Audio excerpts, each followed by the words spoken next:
سورہ بنی اسرائیل میں ہے کہ نہ تو اپنے ہاتھ اتنے کھول دو کہ سب کچھ دے ڈالو اور بعد میں درماندہ ہو کے بیٹھ جاؤ، اور نہ اتنے کنجوس بن جاؤ کہ کسی کو دو ہی نہ۔ اور اسی میں ساتھ آیا کہ جب کوئی آپ کے پاس مانگنے کے لیے آتا ہے نا، آپ نے اس کو جھڑکنا نہیں ہے، معروف طریقے سے بات کرنا۔ یہ تو نبی علیہ السلام کو بھی کہا گیا، وَأَمَّا السَّائِلَ فَلَا تَنْهَرْ، جب آپ کے پاس سائل آئے تو آپ نے جھڑکنا نہیں ہے، چاہے کوئی پروفیشنل بھی آئے۔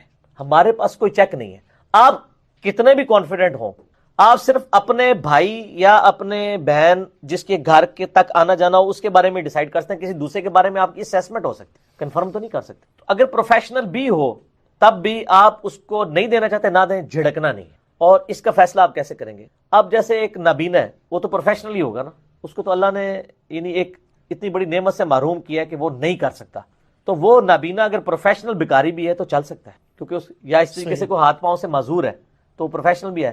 باقی رہے ہٹے کٹے والے معاملے، تو ان کو ہٹے کٹے یا یہ سلواتیں سنانے کی بجائے نا، ان کو آپ پیار محبت سے جو ہے نا وہ ٹال دیں۔ اور باقی میں نے ایک طریقہ بھی آپ کو بتایا ہوا ہے کہ اگر کوئی غریب بندہ کہتا ہے نہیں صبح دی روٹی نہیں کھاتی، تو ان کو جی کھاؤ بابا، یہ نہیں کھانی کھاؤ۔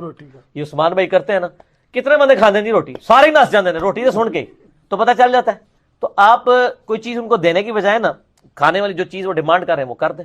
کوئی کہہ رہا ہے جیب کٹ گئی ہے، کرایہ چاہیے، کدھر جانا ہے؟ لاہور، ٹھیک ہے جی آؤ بٹھا دینا لاہور والی گاڑی سے۔ میں نے کئی بار لوگوں کو بٹھایا ہے، جا کے بس میں بٹھایا اور کنڈکٹر کو پیسے دے کے کہا کہ اگر یہ راستے میں اترنے لگے پیسے مانگ کے تو پیسے تیرے نا، اور تو پیسے لے کے دس، کیونکہ میں نے پیسے دیے کنڈکٹر کو کہ یہ بندہ ہے، یہ راستے میں اترنے لگے اور پیسے بقایا مانگے، اس کو نہیں دینے، کیونکہ اس کو میں لاہور کا، اس نے مجھے کہا اس نے لاہور تک جانا ہے، اور وہ جا کے جناب جیلم کا پل کراس کرتی کہنا ہے میرا کرایہ واپس کرو، میں نے کدھر کال آ گئی میں جانا ہے، تو جا پھر اوتھو کوئی اور بندہ لا، کنڈکٹر سے موجہ، کنڈکٹر تو دعا کرے گا لے جائے۔ تو اس طریقے سے آپ ذرا اس کو علمی کتابی طریقے سے ہینڈل کیے، علمی کتابی ہونا پڑتا ہے۔ یہ فقہ حنفی میں بھی ہے کہ اگر آپ مسجد میں 1 روپیہ کسی کو غلطی سے بھی دے دیتے ہیں بھیک مانگنے والے کو، تو باہر آ کے آپ 70 روپے دیں گے تو تب آپ کا کفارہ ادا ہوگا۔ تو سر یہ باتیں جب آپ چندہ بٹور رہے ہوتے ہیں، جمعے کے خطبوں میں آگے کاغذ پھیر رہے ہوتے ہیں، تو وہ آپ اس غریب خطیب کے لیے جمع کر رہے ہوتے ہیں، اس وقت ہی آپ کو یہ خیال آتا تو کہتے ہیں دین کی مدد ہو رہی ہے۔ تو دین کی مدد صرف مدرسوں کی اور غریب خطباء کی اور امام مسجدوں کی مدد ہے، اور باقی غریبوں کی مدد نہیں ہے۔ یہ حدیث صحیح مسلم کے اندر ہے کہ نبی صلی اللہ علیہ وآلہ وسلم نے فرمایا اگر کوئی شخص مسجد میں کسی گمشدہ چیز کا اعلان کرے تو تم کہو کہ اللہ کرے تجھے وہ چیز نہ ملے، کہ مسجدیں اس کام کے لیے نہیں۔ تو یہ تو جنرلی سمجھ آتی ہے بھئی گمشدہ چیز کا اعلان مسجد کے اندر نہیں ہونا چاہیے۔ اسی کا ایک طریق جو ہے وہ جامعہ ترمذی میں ہے، اس میں یہ الفاظ بھی موجود ہیں کہ تم یہ کہو کہ تمہیں وہ چیز نہ ملے، اور ساتھ یہ الفاظ ہیں کہ اگر مسجد میں کوئی خرید و فروخت کرے تو اس کو کہو کہ اللہ تعالیٰ تجھے نفع نہ دے، کہ مسجدیں جو ہیں وہ بازار کے لیے تو نہیں بنائے گئے۔ وہ صحیح مسلم میں حدیث ہے کہ اللہ تعالیٰ کو سب سے پسندیدہ چیزیں مسجدیں ہیں اور سب سے ناپسندیدہ بازار ہے۔ ناپسندیدہ سے مراد یہ ہے کہ وہاں صرف ضرورت کے لیے جایا جائے، جیسے کہ ٹوائلٹ میں آپ جا کے لیٹ تو نہیں سکتے نا، صرف ضرورت کے لیے جائیں گے۔ بالکل ٹوائلٹ بھی کوئی پسندیدہ جگہ تو نہیں ہے نا، صرف ضرورت کے تحت ہی جایا جاتا ہے۔ کوئی بھی ذی شعور شخص وہاں پہ زیادہ وقت گزارنا پسند نہیں کرے گا۔ تو اس حوالے سے تھا، اس طریقے سے بخاری مسلم میں آتا ہے جو پیاز کھاتا ہے وہ مسجد سے دور رہے، مسجدیں اس کام کے لیے نہیں بنائی گئی ہیں کہ آپ مسجدوں میں بدبودار چیز، یعنی مسجد کا ایک پروٹوکول ہے۔ اب رہا وہاں پہ کوئی غریب آدمی اپیل کرتا ہے تو اس کا ڈیکورم ضرور ہونا چاہیے کہ اگر کوئی اپیل کے لیے کھڑا ہوتا ہے تو امام مسجد اسے یہ کہہ دے کہ بھئی آپ دروازے پہ چلے جائیں، وہاں پہ آپ کو ملے گا، اس کو ڈانٹے نا۔ قرآن پاک میں تو نبی علیہ السلام کو حکم ہوا ہے وَأَمَّا السَّائِلَ فَلَا تَنْهَرْ، اگر آپ کے پاس کوئی سائل ہے آپ نے اس کو جھڑکنا نہیں ہے۔ پھر سورہ بنی اسرائیل میں ہے کہ اگر تم سے کوئی غریب مانگتا ہی ہے نا تو تم اگر اسے کچھ دے نہیں سکتے کم از کم جھڑکو مت، بس آپ ریکویسٹ کر لیں۔ یہاں پہ خطیب کیا ہوتے ہیں وہ جھڑکنا اس لیے شروع کر دیتے ہیں کہ اگر اس کی مدد کر دی تو ہمارے چندہ باکس میں نہیں ڈال کے جائیں گے۔ بالکل صحیح، پیچھے انٹینشن یہ ہوتی ہے۔ ہونا تو یہ چاہیے کہ اگر کوئی غریب ہے اور واقعی اس کا جینون کیس ہے، وہ خطیب کا کام ہے کہ وہ اناؤنسمنٹ کروائے۔ مولانا اسحاق صاحب رحمہ اللہ تعالیٰ، آپ ان کے جمعے کے خطبے سنیں نا تو ہر جمعے کے خطبے میں وہ اناؤنسمنٹ کر رہے ہوتے تھے، ایک بندہ غریب آیا باہر اس کی مدد کر دیں، یہ کتابیں بیچنے والا آیا ہوا ہے، دینی کتابیں ہیں باہر اس نے لگائی ہوئی ہیں، اس کی بھی مدد ہو جائے گی، آپ یہ کتابیں دینی خرید لیں اس سے۔ اس طرح کی یعنی وہ ترغیب دلا دیتے تھے، اور یہ سنت بھی ہے۔ دیکھیں صحیح مسلم میں بڑی ڈیٹیل حدیث ہے، بڑی مشہور حدیث ہے۔ نبی علیہ السلام کے پاس کچھ نیو مسلمز آئے، کسی کے پاؤں میں جوتیاں نہیں ہیں، کسی کے کپڑے پورے نہیں ہیں، ٹھیک ہے، اور ان کی حالت بھی ایسی ہے جیسے ان کے فاقے ہیں، تو نبی علیہ السلام کا دل پسیج کیا۔ صحابہ کہتے ہیں آپ کا چہرے مبارک کا رنگ فک ہو گیا، آپ بڑے سینسٹیو تھے، نبی بڑے سینسٹیو ہوا کرتے تھے۔ جیسے آپ نے اگر نبیوں کی پریکٹیکل سینسٹیوٹی چیک کرنی ہے تو چھوٹے بچوں کو دیکھیں، چھوٹے بچوں کے اندر مکاری نہیں نہ ہوتی، چھوٹی سی بات پہ کس طرح آنسو ان کی آنکھوں میں آ جاتے ہیں۔ بڑے تو اتنے ڈیٹ ہیں کہ وہ روتے ہی نہیں ہیں، بچے پل میں روتے ہیں اور پل میں ہنسنا شروع کر دیتے ہیں۔ آپ ان کو ایک مسئلے میں 50 دفعہ رلانا چاہیں نہ رلا سکتے ہیں، بڑے بندے کو آپ 1 یا 2 دفعے رلائیں گے، اس کے آنسو ہی ختم ہو جائیں گے. بچہ دیکھا کتنا سینسٹیو ہوتا ہے, پھر اس کے چہرے کا فوراً اس کو ذرا سی دھمکی لگا دیں, اس کے چہرے کو آپ نظر آتا ہے. جن کے بچے ہیں وہ یہ ایکسپیرینس کرتے ہوں گے, کیونکہ وہ معصوم ہوتے ہیں, ان کے اندر وہ والی چیز ڈومیننٹ نہیں ہوتی. انبیاء اکرام جو ہے نا وہ بھی بڑے معصوم ہوتے ہیں. ان کو جو جیسے بخاری مسلم میں آتا ہے, ابو سعید خدری کہتے ہیں کہ نبی علیہ السلام میں کنواری لڑکیوں سے زیادہ شرم و حیا تھی, اور آپ جب کوئی چیز کوئی آپ کو ناگوار گزرتی تو ہم آپ کے چہرے سے اندازہ لگا لیتے. یعنی آپ علیہ السلام کو اپنے چہرے کے ایکسپریشنز کے اوپر بھی اختیار کوئی نہیں تھا, فوراً ابرپٹ ہوتا تھا. چھوٹے بچوں کو بھی آپ دیکھیں نا, فوراً ابرپٹ رسپانس ہوتا ہے. روتے روتے آپ خوشخبری سنائیں ہنسنا شروع کر دیں گے. بڑا بندہ تو نہیں ایسے کرتا, اور اسی وقت آپ کو اور خبر سنائیں پھر رونا شروع کر دیں گے. جتنی بار چاہیں جیسے آپ سٹارٹ کر سکتے نا, کیونکہ وہ بڑے رقیق القلب ہوتے ہیں. انبیاء کرام بھی بڑے رقیق القلب. تو نبی علیہ السلام کا چہرہ فک ہو گیا. آپ علیہ السلام نے حضرت بلال کو بلا کے کہا اذان دو. نماز کا ٹائم تھا, آپ نے اذان دلوائی. صحیح مسلم کے الفاظ ہیں, ممبر لگایا گیا. سب سے پہلے آپ نے سورہ نساء کی پہلی آیت تلاوت کی, کہ لوگوں اس رب کا تقوی اختیار کرو جس نے تمہیں ایک جان سے پیدا کی, پھر اس جان سے اس کا جوڑا بنایا, یعنی سیدنا آدم سے سیدہ حوا, پھر ان دونوں سے کثیر تعداد میں مرد و عورت زمین پر پھیلا دیے. اس اللہ کا تقوی اختیار کرو جس کی وجہ سے تم رحمی رشتوں کا خیال رکھتے ہو. پھر آپ علیہ السلام نے وہ سورۃ الحشر کی آیت تلاوت کی کہ اے لوگوں اللہ کا تقوی اختیار کرو اور ہر جان دیکھے کہ اس نے آگے کے لیے کیا بھیجا ہے, یعنی اللہ کے ڈیوائن بینک میں مال صدقہ کیا ہے کہ نہیں. پھر آپ فرمایا صدقہ کرو, خواہ کھجور ہی کر دو, اپنے آپ کو دوزخ کی آگ سے بچا لو.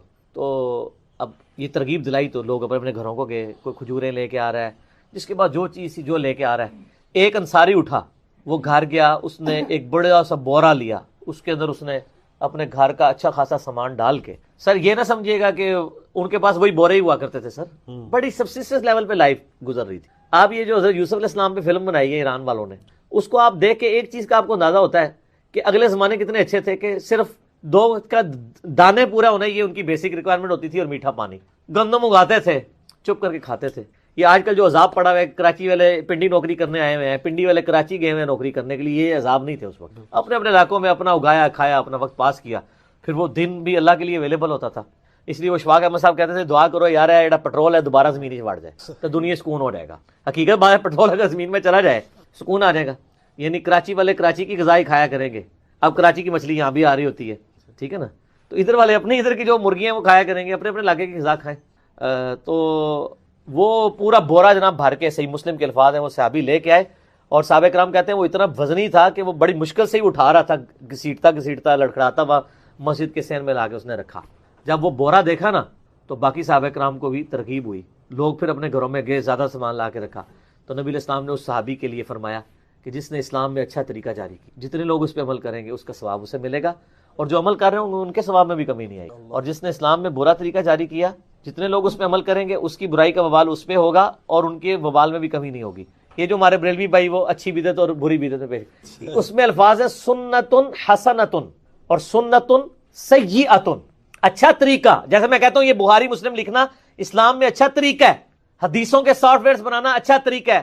حدیثیں تو وہی ہیں نا, ایک طریقہ اڈاپٹ کیا گیا. ہوائی جہاز پہ سفر کرنا اچھا طریقہ ہے, کہ آج ہم حج کتنا آسان ہے. آپ امیجن کریں کہ 4 مہینے کی آپ کو پیدل جانا پڑے, جس میں آپ بیمار بھی ہوں, 4 مہینے کے آپ کو روٹی پانی کا بھی حساب کتاب رکھنا پڑے, اور اس کی بجائے 4 گھنٹے کی فلائٹ اسلام آباد سے آپ جدہ پہنچ جائیں, تو یہ حج تو کچھ بھی نہیں ہے. تو یہ آسانی ہے نا, ایک اسلام میں اچھا طریقہ جاری ہوا ہے نا. لیکن حج کی رسومات وہی ہیں, 7 چکر آج بھی آپ نے کاٹنے ہیں, یہ نہیں ہے کہ وہ چکر کم زیادہ ہو گئے. اور جمرات پہ آپ نے وہ کنکریاں آج بھی مارنی ہے, یہ نہیں کہ وہ کنکریاں ختم ہو گئی ہیں. احرام آج بھی آپ نے باندھنا ہے, یہ نہیں کہ احرام ختم ہو گیا. اسلام میں اچھے طریقے آ گئے ہیں جس کی وجہ سے آسانی ہو گئی ہے. ایئر کنڈیشن بسیں آ گئی ہیں, پہلے لوگ اونٹوں پہ سفر کرتے تھے. سر اگلا سوال ہے کہ کیا مسجد کو گزرنے کا راستہ بنانا جائز ہے؟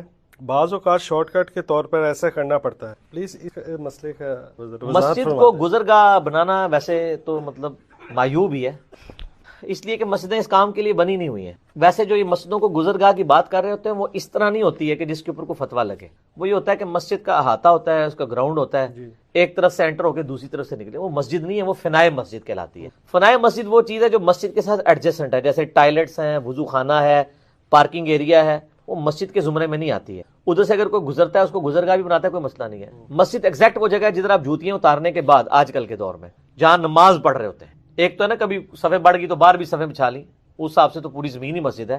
بخاری مسلم میں حدیث ہے مجھے اللہ تعالیٰ نے 5 ایسی خصوصیات دی ہیں جو کسی پیغمبر کو نہیں دی. ان میں سے ایک یہ ہے کہ پوری زمین میرے لیے سجدہ گاہ بنا دی ہے. وہ والا معاملہ تو الگ ہے. میں وہ یعنی اسپیسیفائک جو مسجد مسلمان بناتے ہیں اس کی بات کر رہا ہوں. تو وہ مسجد جہاں نماز پڑھ رہے ہیں وہاں نماز پڑھنے کی طرف جوتیاں اتارتے ہیں, وہاں سے جاتے ہیں, تو یہ تو معیوب ہے. ظاہر ہے کوئی مسجد تو پھر ایک کھیل کی جگہ ہی بن جائے گی. میں نے بتایا نا جامعہ ترمذی کے اندر حدیث ہے کہ نبی علیہ السلام نے فرمایا جب تم دیکھو مسجد میں کوئی گمشدہ چیز کا اعلان کر رہا ہے یا کوئی چیز بیچ رہا ہے تو اسے کو تجھے تیری چیز نہ ملے, اس کو تجھے نفع نہ ہو. اور یہ پہلا حصہ تو مسلم شریف میں بھی ہے کہ جب کوئی چیز تم دیکھو مسجد میں اعلان کر رہا ہے گمشدہ چیز کا, کہو تمہیں وہ چیز نہ ملے. اور پھر فرمایا مسجدیں ان کاموں کے لیے نہیں بنی. باقی جو مسجد میں جو اہل حدیث نے یہ مسئلہ اٹھایا ہوا ہے کہ جنازے کا اعلان نہیں ہو سکتا, یہ تو غلط بات ہے. جنازے کا اعلان ہو سکتا ہے. اور حنفیوں نے جو ڈرامہ لگایا ہوا ہے کہ مسجد میں یہ نہیں جنازہ نہیں ہو سکتا, وہ بھی فراڈ کر رہے ہیں. فراڈ ساروں نے کیا ہوا ہے, لیکن اب چونکہ وہ ایک سلسلہ بن گیا ہوا ہے. مسجد ہی ظاہر ہے مسلمانوں کی ایکٹیویٹیز جن کا تعلق مسلم ایکٹیویٹیز کے ساتھ ہے اس کا تو مرکز یہی بنے گا نا. دینی ایکٹیویٹی. ختم بخاری کا اعلان ہو سکتا ہے, 11ویں شریف کا اعلان ہو سکتا ہے, تو مردے کے مرنے کے بعد جنازے کا اعلان بھی ہو سکتا ہے. یہ سارے وہ سوشل ایشوز ہیں جن کے اوپر کوئی پابندی نہیں لگانی چاہیے. ان چیزوں کے اوپر کوئی قدغن نہیں ہے. رام مسجد میں خرید و فروخت اور گمشدہ چیز کا اعلان یہ منع ہے. مسجد میں اگر کوئی چندے کے لیے اپیل کرتا ہے غریب آدمی, وہ جائز ہے, میں نے پہلے ڈسکس کر لیا صحیح مسلم کی حدیث کے تحت. تو اس میں یہ جو گزرگاہ والا معاملہ ہے وہ یقیناً فنائے مسجد والا ہوگا تو اس میں کوئی حرج نہیں ہے. بہرحال اگر وہ مسجد ہے تو پھر بعض اوقات کوئی بے غسلہ شخص بھی ہو سکتا ہے, اور راستہ آپ بنائیں گے تو وہ حرمت پامال ہوگی مسجد کی, کیونکہ بے غسلہ شخص تو مسجد میں نہیں جا سکتا, بے وضو تو جا سکتا ہے. اس کے باوجود اگر کوئی بندہ مسجد سے گزرتا ہے اور وہ بے غسلہ نہیں ہے, جنبی نہیں ہے, تو جائز ہے, گزر سکتا ہے, کوئی اس میں حرج نہیں. اس کو پرماننٹلی اگر راستہ بھی بناتا ہے کوئی تو اس کے اوپر کوئی شریف فتویٰ نہیں ہے. اس کے اوپر جو روایتیں پیش کی جاتی ہیں کوئی بھی صحت کے درجے پہ کوئی نہیں پہنچتی ہے, نہ وہ اسلام کے مزاج کے ساتھ میچ کرتی ہے کہ اسلام لوگوں کو اس تکلیف کے اندر ڈالتا ہے. اور یہ باؤنڈریز بھی تو مسجدوں کی اب بننے شروع ہوئی ہیں, پہلے تو اس طرح کے معاملات ہے بھی نہیں تھے. پہلے تو مسجدوں میں قالین بھی نہیں تھے, جوتیوں سے سمیت نماز پڑھی جاتی تھی. صحیح بخاری میں حدیث موجود ہے, ابو داؤد کے اندر موجود ہے. تو اگر اس طرح کا مسئلہ ہے تو وہ آپ ضرور کرٹیکلی دیکھیں گے, وہ فنائے مسجد کا ہوگا, فنائے مسجد والا معاملہ ہو سکتا ہے. بلکہ یہاں تو مسجدوں کی زیادہ تر پارکنگ تو لوگوں کی گاڑیوں کی پارکنگ بنی ہوئی ہے, اور اکثر ان لوگوں کی گاڑیوں کی جو عید کی نماز آ کے پڑھتے ہیں, لیکن وہ مسجد کے صدر بھی ہوتے ہیں, کیونکہ مسجد میں پیسے دیتے ہیں تو ان کی گاڑیاں بھی کھڑی ہوتی ہیں. غریب آدمی کو رکشہ بھی کھڑا کر کے چلا جائے اس کو صلواتیں سننی پڑتی ہیں. تو یہ پریفر کرنا چاہیے کہ مسجد کے جو نمازی ہیں ان کو پارکنگ کی جگہ دی جائے مسجد کے اندر, اور ان کو اس حوالے سے انکریج کیا جائے تاکہ مسجد کے ساتھ چلو کسی بہانے سے رشتہ ان کا جڑا رہے. تو اللہ تعالیٰ جو تقوی کی روش اختیار کرتا ہے, اللہ تعالیٰ کوئی نہ کوئی نجات کا راستہ اس کے لیے نکال دیتا ہے, کوئی نہ کوئی مخرج نکال دیتا ہے جہاں سے اس کے لیے معاملات آسان ہو جاتے ہیں. وَيَرْزُقْهُ مِنْ حَيْثُ لَا يَحْتَسِبُ, اور اسے وہاں سے رزق دیتا ہے جہاں سے اسے گمان بھی نہ. رزق میں صرف دنیاوی جو ہم مال دولت اس کو ایک رزق سمجھتے ہیں, یہ ایک رزق کا بالکل چھوٹا سا ٹوٹا ہے. اس سے بڑا رزق اللہ تعالیٰ ہمیں دے رہا ہے جس کی طرف ہماری توجہ نہیں ہے, اور وہ رزق ہے ہماری صحت. ایک شخص کے پاس کروڑوں روپے ہے لیکن اس کے گردے فیل ہو چکے ہیں, تو کس کام کا ہے؟ ایک بندے کے پاس اربوں روپے ہے لیکن اسے میدے کا السر ہے, وہ چاٹ نہیں کھا سکتا, وہ گول گپے نہیں کھا سکتا, وہ بریانی نہیں کھا سکتا, چاہے اس کے جتنے مرضی ہوٹل ہو.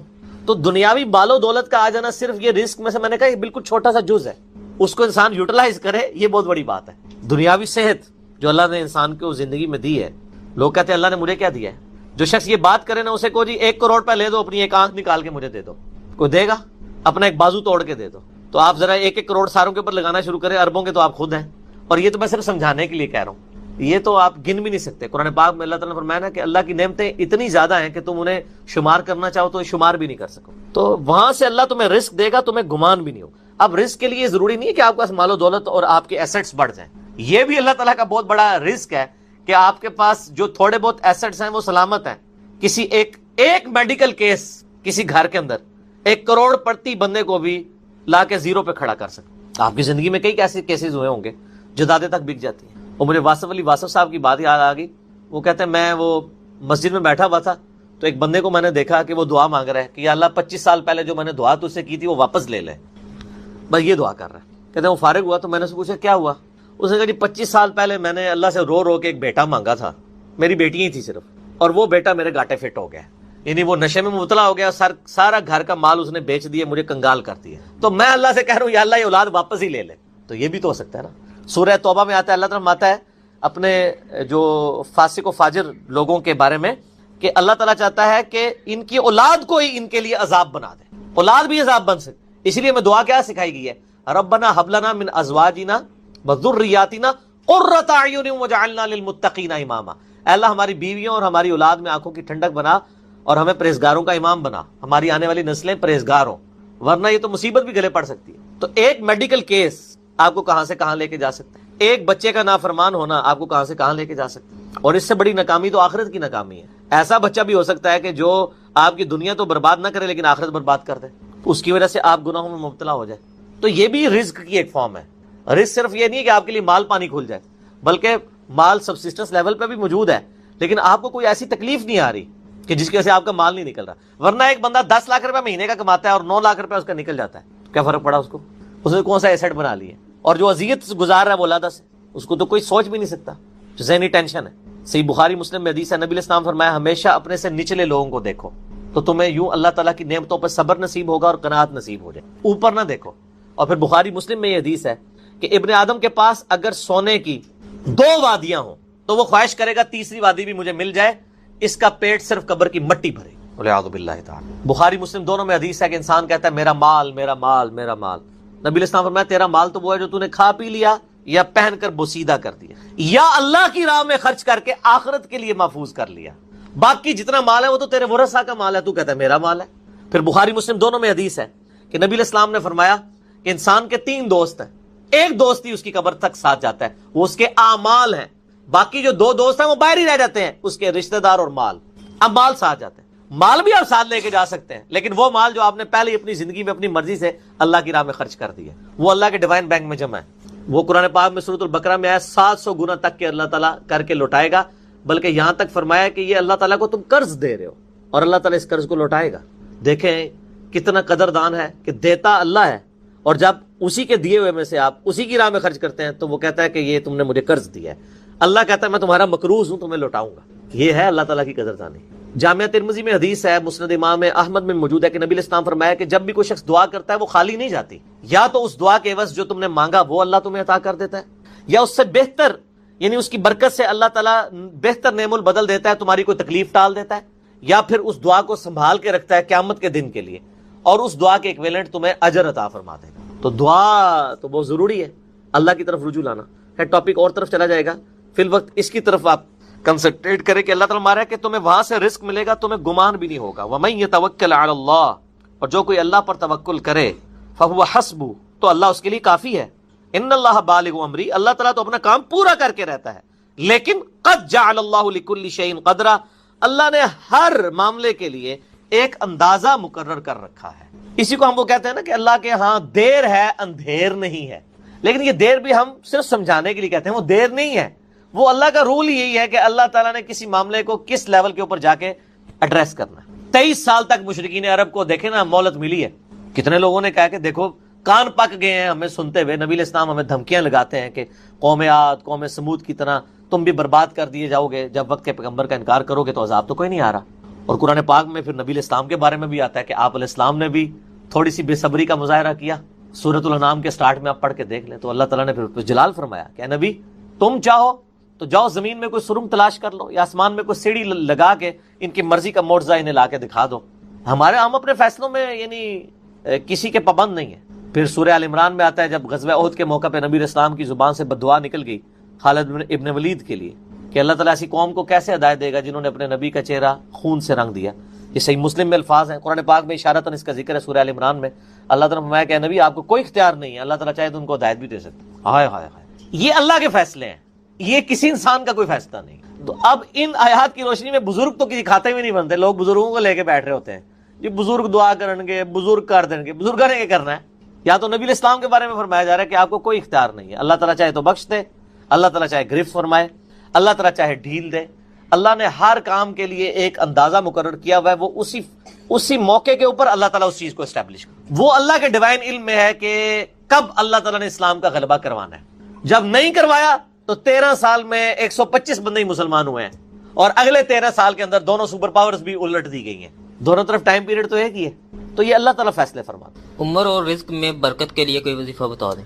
اس میں نے بتا دیا نا، صحیح بخاری مسلم دونوں میں حدیث ہے، نبی صلی اللہ علیہ وآلہ وسلم نے فرمایا جو شخص یہ چاہے کہ اس کے رزق میں برکت کر دی جائے، عمر دراز کر دی جائے، تو اپنے رشتہ داروں کے ساتھ اس نے سلوک کرے، لیکن یہ بھی تقدیر میں لکھا ہوا ہوگا کہ وہ کرے گا تو یہ ہو جائے گا، تو اسی کو توفیق ملے گی نا۔ تو اللہ تعالیٰ اس کی عمر میں برکت صرف یہ نہیں ہے کہ ایک بندہ 60 سال کا ہے تو اب 100 سال پہ مرے. کئی 100 سال کی زندگی پاتے ہیں اور کام چوانی کا بھی نہیں کر کے مرتے. اور بعض لوگ 50 سال میں اتنا کام. امام شافعی کی عمر 55 سال تھی صرف جب فوت ہوئے ہیں. چلو شافعی کو تو چھوڑ دیں, اس سے پہلے آ جائیں. عمر بن عبدالعزیز 38 سال کی عمر میں فوت ہوئے ہیں. 38 سال کی عمر میں 3 براعظموں پہ ایسے نقوش چھوڑ گئے ہیں کہ آج دنیا حیران ہے. تو ان کو تو عمر بھی کوئی نہیں ملی ہے. یہ نہیں ہوتا کہ آپ کو عمر کتنی ملی ہے, آپ نے اس عمر میں کیا کیا ہے. آپ اللہ تعالیٰ آپ کو اسی ٹائم میں اتنی برکت. میں اپنے لیے آپ کو بات کرتا ہوں, میں کسی کیا بات کروں, میری زندگی خود اس چیز کا نمونہ ہے.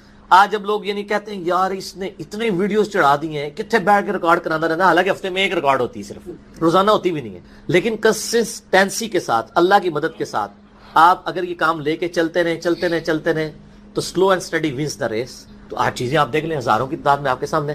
اور یہ حالات اللہ تعالیٰ فیوریبل کرتا ہے.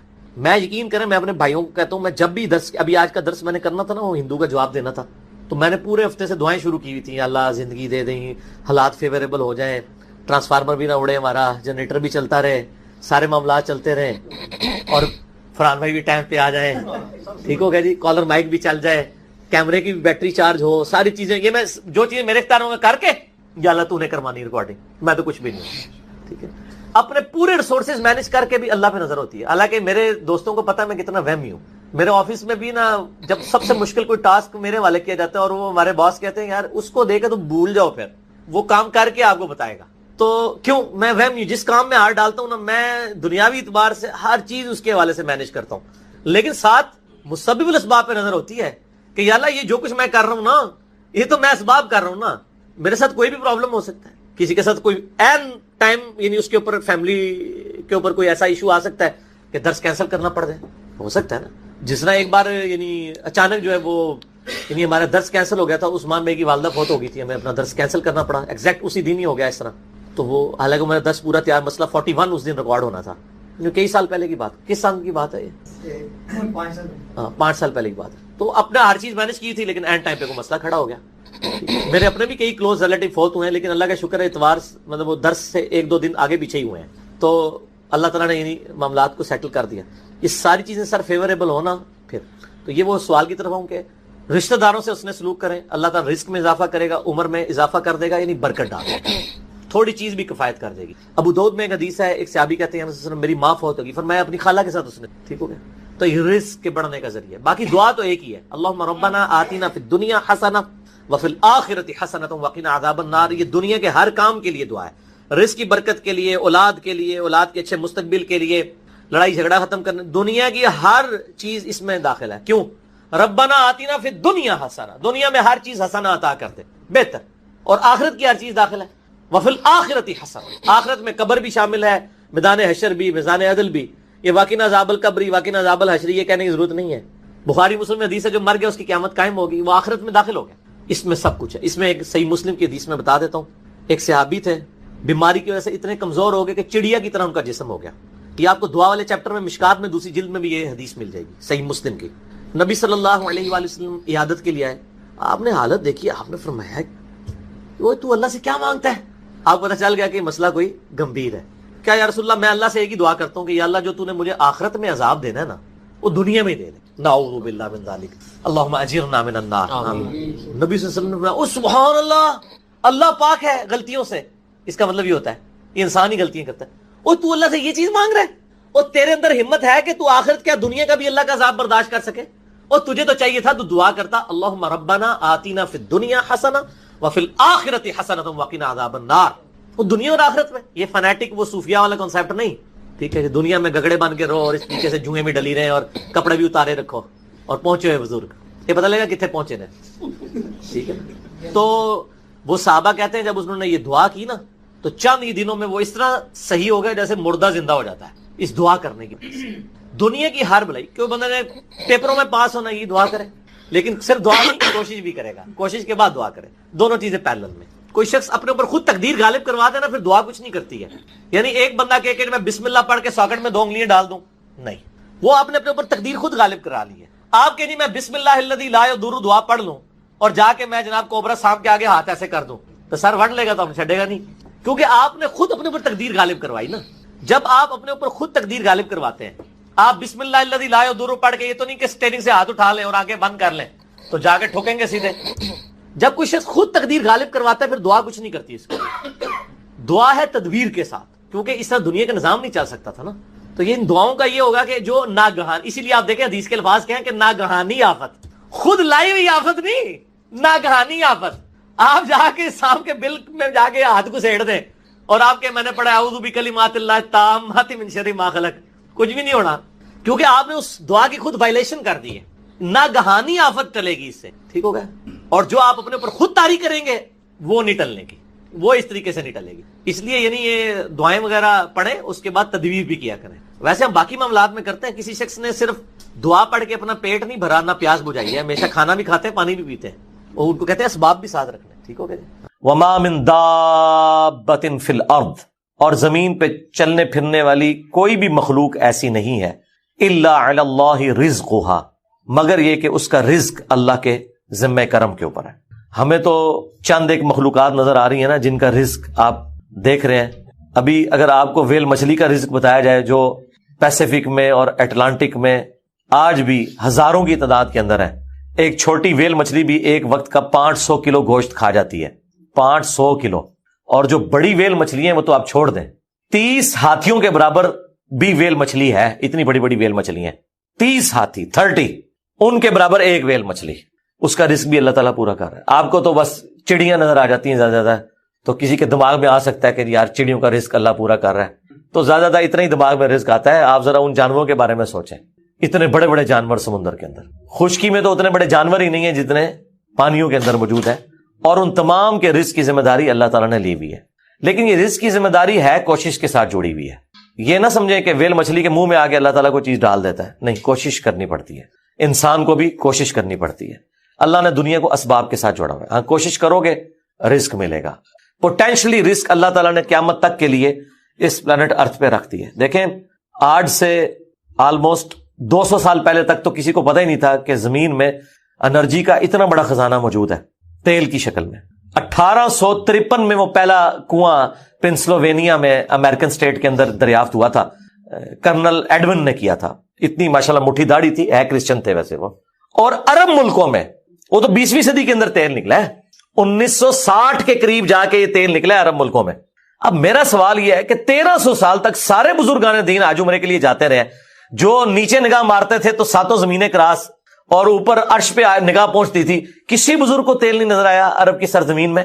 ایسے بزرگوں سے جان چھڑا سکتے تھے, جو اتنے تے گئے نہیں ہون گے, تے مکے مدینے تے گئے سن نا, وہ تو لنگے نے نا, کسی کو تیل نظر آیا. دنیا کو اللہ نے بقدر ایفرٹ رکھا ہے, اور یہ بھی اب مزید کوئی 50-60 سال کا تیل رہ گیا. پھر آنے والی دنیا ذکر کرے گی کہ انسانیت نے 250-300 سال ایسے دیکھے ہیں کہ اللہ نے ان کو ایک ایسا خزانہ دیا تھا کہ جس کو یوز کر کے ٹرینیں چلتی تھیں, ہوائی جہاز اڑتے تھے, اور وہ زمین سے تیل نکلا تھا. بعد کے لوگوں کے لیے تو ابھی پرابلم ہے ظاہر ہے, اسی لیے تو اب بیٹریوں کی طرف, سولر کی طرف شفٹ ہو رہے ہیں. لیکن بہرحال سولر ہو یا بیٹریاں ہوں, وہ تیل کا تو مقابلہ نہیں کر سکتی. آپ کو 1 لیٹر پیٹرول جو انرجی دیتا ہے, وہ انرجی بنانے کے لیے تو آپ کو کتنا بڑا ایریا چاہیے سولر پینلز کا, تب وہ انرجی ملے گی. تو اس کے لیے تو پھر آپ جہاز جو سولر والے انہوں نے بنائے بھی ہیں نا, وہ اتنے بڑے بڑے جہاز ہیں اور مسافر اس میں تھوڑے سے ہی بیٹھتے ہیں. یہ جو بوئنگ 747 یا ایئر بس 380 جو 500 مسافروں کو لے کے جا رہی ہے, اس کی انرجی اگر آپ کو سولر پینل سے کرنی پڑ جائے تو اس جیسے 50 جہاز بنائے تو تب جا کے اس میں اتنے بندے بیٹھیں گے. یہ تو ایک بہت بڑی تکلیف دہ چیز ہے. تو اللہ تعالیٰ نے بہرحال سولر کی شکل میں ایک اور خزانہ دیا ہے, اس کے اوپر محنت ہو رہی ہے, بیٹریز کے اوپر محنت ہو رہی ہے. تو اللہ نے پوٹینشلی رزق انسانیت کا, اور رزق میں صرف کھانا پینا نہیں ہے, تمام ضرورت کی چیزیں. اس وقت تو ہمارا رزق, وہ مجھے اشفاق احمد صاحب کی بات یاد آئی, وہ کہہ رہے تھے 1960 میں وہ کہہ رہے تھے کہ میری تنخواہ کا 10% کیا 5% بھی ان چیزوں پہ نہیں لگتا تھا جن چیزوں پہ اب آ کے میری تنخواہ کا 80% لگ رہا ہے. کیونکہ اس وقت انسان کی بنیادی ضرورتیں نہیں ہوتی تھیں.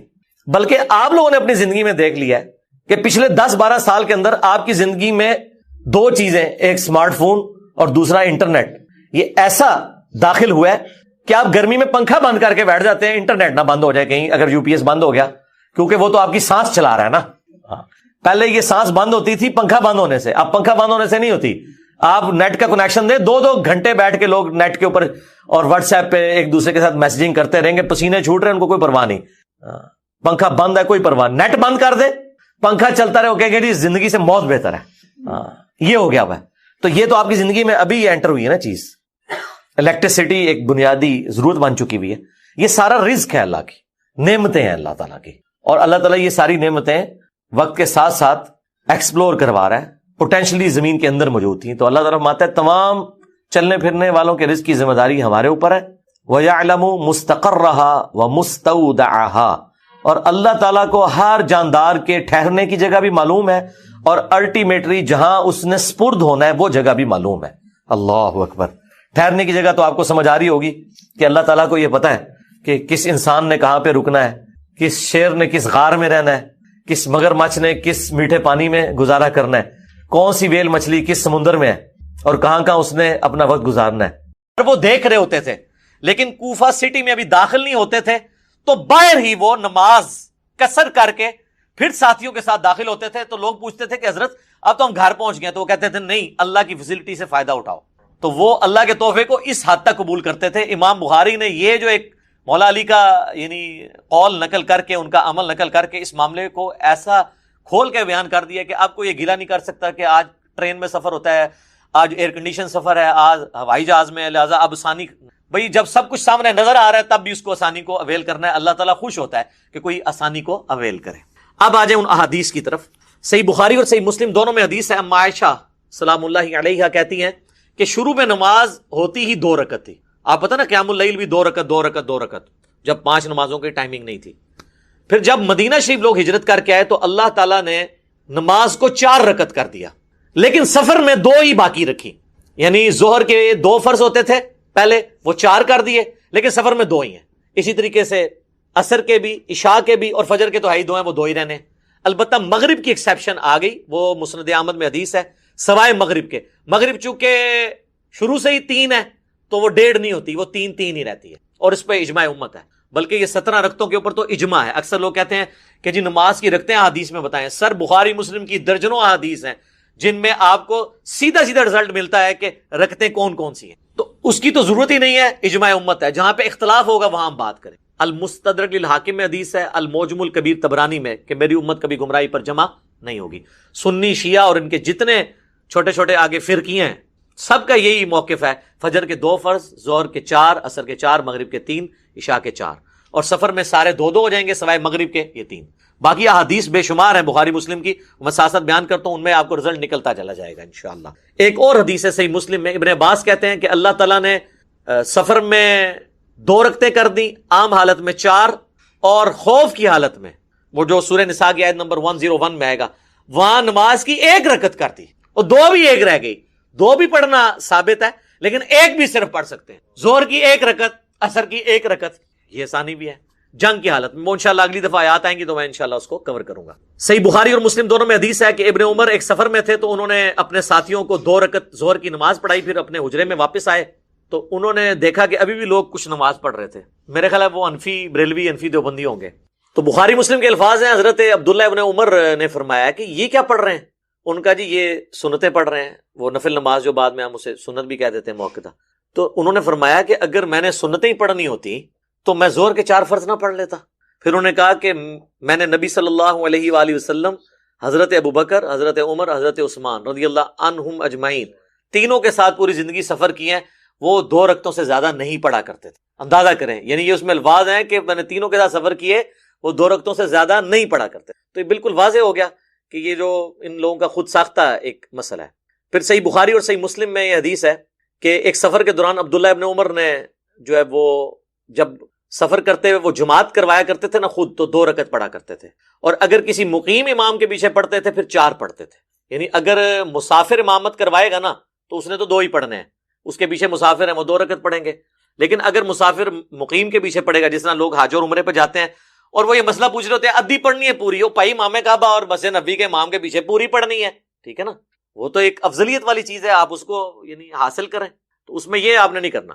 البتہ اگر کوئی مسافر امام امامت کروا رہا ہے اور اس کے پیچھے مقیم پڑھتا ہے تو اب مقیم نے 2 نہیں پڑھنے، اس نے تو چونکہ 4 پڑھنے ہیں، تو مسافر 2 پڑھ کے سلام پھیر دے گا، اور جو مقیم ہے وہ اس کے پیچھے اپنی 2 رکعتیں پوری کرے گا، اور وہ 2 رکعتیں اس کی آخری 2 رکعتیں ہوں گی، اس لیے ان میں صرف سورۃ الفاتحہ پڑھے گا بس. البتہ فقہ حنفی میں لکھا ہے کہ چونکہ امام کے پیچھے آپ قرات نہیں کر سکتے، حالانکہ امام سلام پھیر کے فارغ ہو چکا ہے، وہ کہتے ہیں بے شک فارغ ہو گیا. آپ نے یہ کرنا ہے کہ آپ نے امام کے سلام پھیرنے کے بعد جب اپنی 2 رکعتیں پوری کرنی ہے تو اندازے سے اتنی دیر خاموش کھڑے رہنا ہے جتنی دیر سورہ فاتحہ پڑھی جاتی ہے. پھر آپ نے رکوع میں چلے جانا ہے, چونکہ امام کے پیچھے قرات نہیں ہوتی. پھر ہمیں پڑھاتے تھے امام کی قرات مقتدی کے لیے کافی ہے, تو امام نے تو آخری 2 رکعتوں کی قرات بھی نہیں کی, یہ کون سے مقتدی ہیں؟ یعنی وہ کہتے ہیں امیجن کر لیں آپ, ورچوئل امام ہے آپ کے سامنے, گویا کہ امام ہے آپ کے سامنے. تو ان کے سارے امام ہی حاضر و ناظر ہیں, وہ سلام پھیر کے بھی سامنے موجود ہوتے ہیں. جب ہم یہ باتیں کرتے ہیں, کہتے ہیں ہمارے بزرگوں کا مذاق اڑاتا ہے, بھائی بات یہ ہے لوگوں کو تو اپنے اولاد کے کرتوت بھگتنے پڑتے ہیں نا, آپ کے بزرگ وہ ہیں کہ جن کے کرتوت آپ روحانی اولادوں کو بھگتنے پڑ رہے ہیں. اس میں ہمارا کیا قصور ہے میرے بھائی؟ سانو نہ پیٹو, اپنے بزرگوں نو پیٹو. ٹھیک ہے جی. اچھا, سنن نسائی میں ایک حدیث ہے, حضرت سیدہ عائشہ سلام اللہ علیہا کہتی ہیں کہ سفر کے دوران میں نے روزہ رکھا اور نماز 4 رکعت پڑھی, تو نبی صلی اللہ علیہ وآلہ وسلم نے 2 رکعت پڑھی اور روزہ چھوڑ دیا. بعد میں جب میں نے اللہ کے نبی سے ذکر کیا تو نبی صلی اللہ علیہ وآلہ وسلم نے فرمایا احسنتی یا عائشہ, اے عائشہ تم نے اچھا کام کیا اور مجھ پر بھی کوئی الزام نہیں. یہ حدیث اس بات کا ثبوت ہے کہ اگر سفر میں کوئی روزہ رکھ لے یا نماز پوری پڑھ لے تو یہ جائز ہے. بلکہ بخاری مسلم میں حدیث ہے, حضرت عائشہ سفر میں پڑھتی ہی 4 رکعت تھی, اور وہ کہتی تھی کہ میں زیادہ یعنی وہ اس طرف جا رہی ہوں, اگر فیسلٹی نہیں بھی اویل کر رہی تو اس چیز کو کوئی برا نہیں مانا گیا.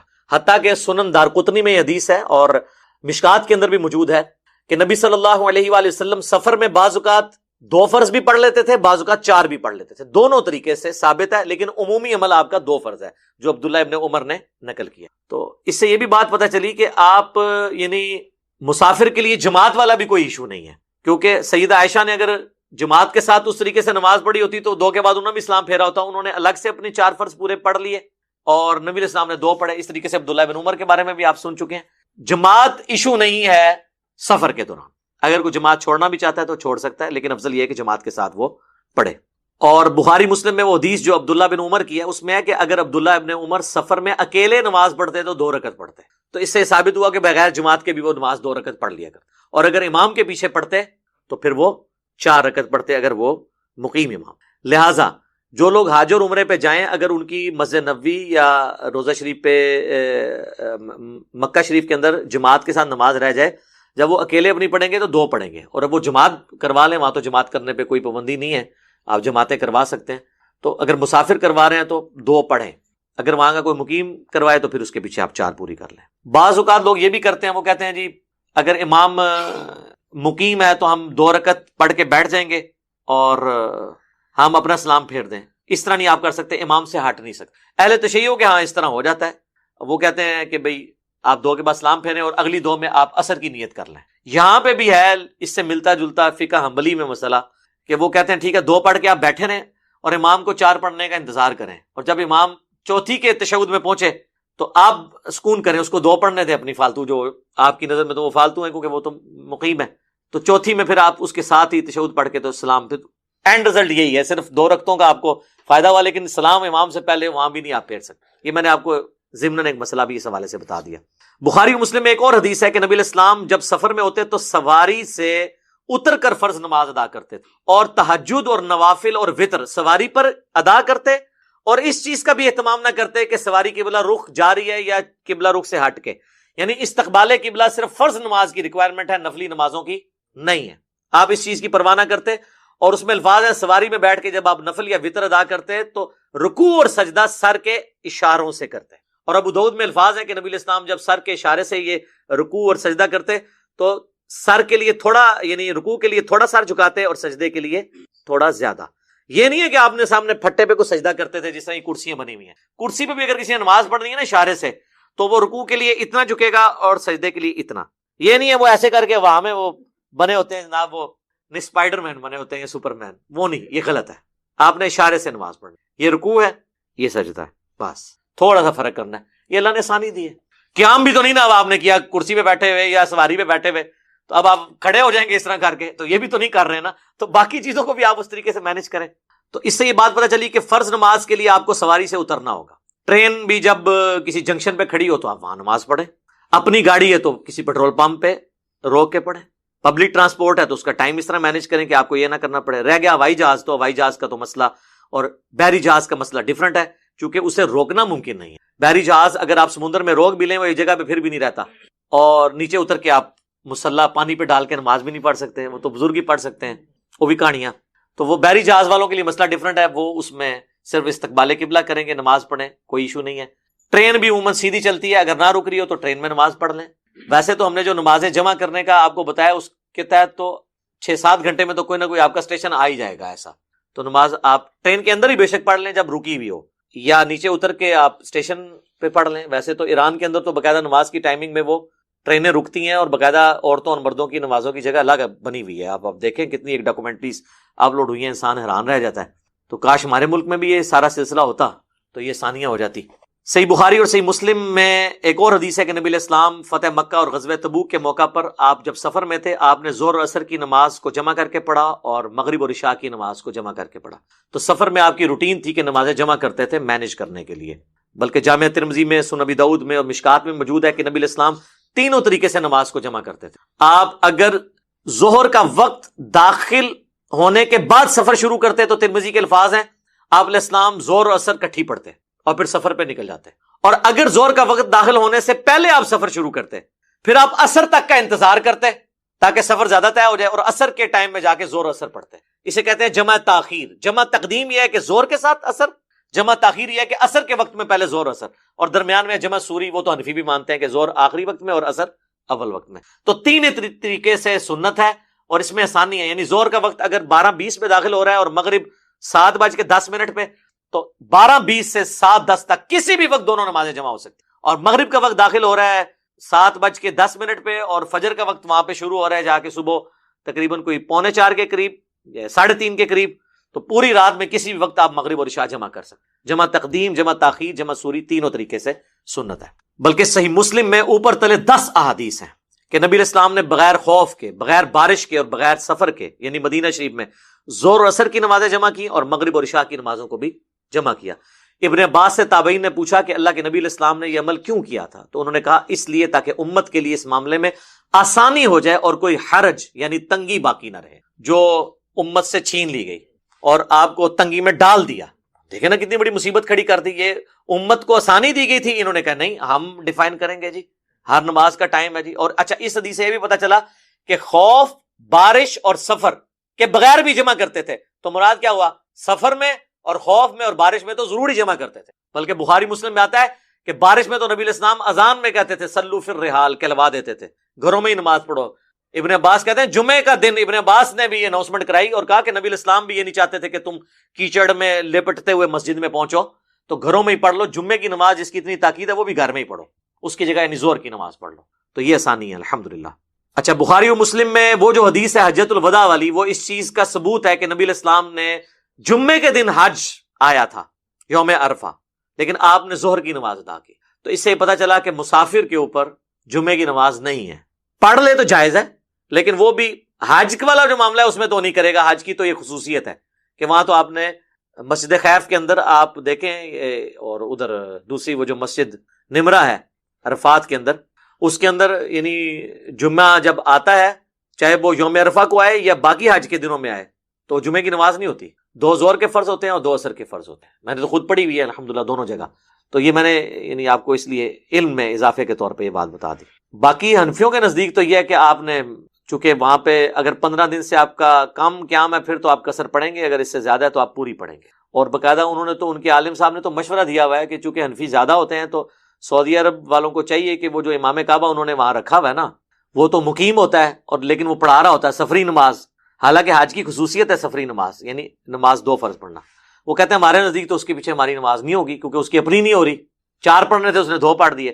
تو کہتے ہیں کہ ہمارا مشورہ ہے کہ سعودی حکومت حج کے دنوں میں نا اس کو تقریباً کوئی 70-80 کلومیٹر کا سفر گاڑی میں کروائے اور جا کے اینڈ, ہاں ساری یہ لکھا ہوا ہے فقہ حنفی میں کتابوں کے اندر, تو سفر کروائے تاکہ وہ مسافر ہو جائے اور اینڈ پہ جا کے وہاں پہ مسجد نمرہ میں یا وہاں اتار دے, تاکہ پھر وہ ہمارے نزدیک بھی یعنی ہیلے تو تمہیں پتہ ماسٹر نے ہیلے بنانے تھے, یہ تو کچھ بھی کر سکتے ہیں. تو کہتے گڈی تے سیر کراؤ, انہوں جعلی مسافر بنا دو تاکہ, تو تسی بھی جعلی نیتی کر کے پڑھ لو, جو کام ہی جعلی کرنے نے سارے.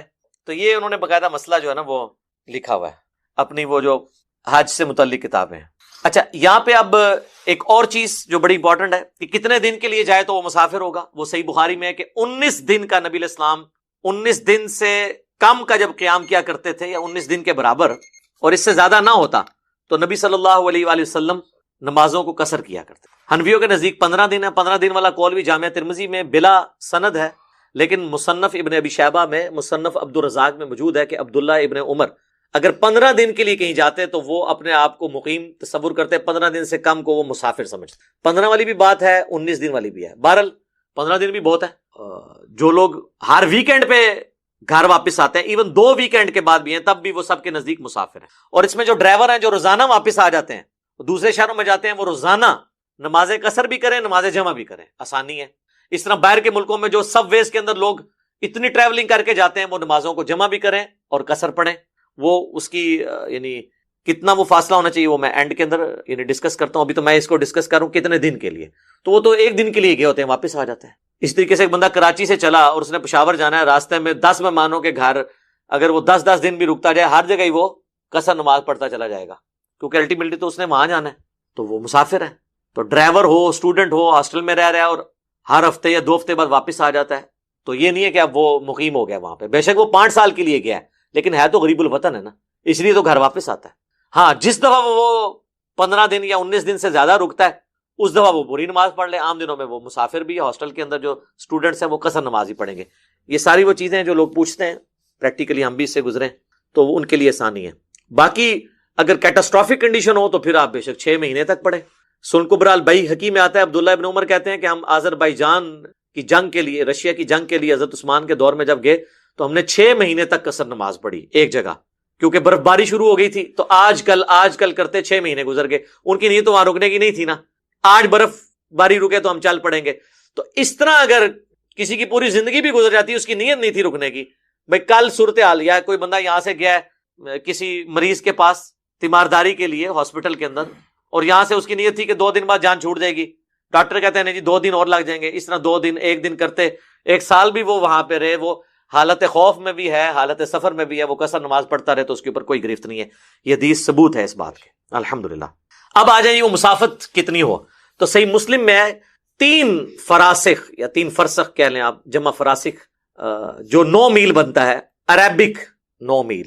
یہ میل کا لفظ عربی میں ہے، یہ مائل جو آیا نا یہ عربی سے انگلش میں آیا ہے، بیسیکلی یہ عربی کا لفظ ہے. اور وہ آلموسٹ آپ بہت کھلے دل سے بھی لگائیں نا تو تقریباً 2 کلومیٹر بن جاتا ہے 1 میل. ویسے تو 2 سے کم ہی بنتا ہے، 1.7 کے قریب بنتا ہے، لیکن بہت موٹا بھی لگا دیں تو 9 میل کا مطلب ہے 18 کلومیٹر، یا راؤنڈ آف کر لیں 20 کلومیٹر کا جب سفر ہے شہر سے باہر، پھر مسافر ہوں گے.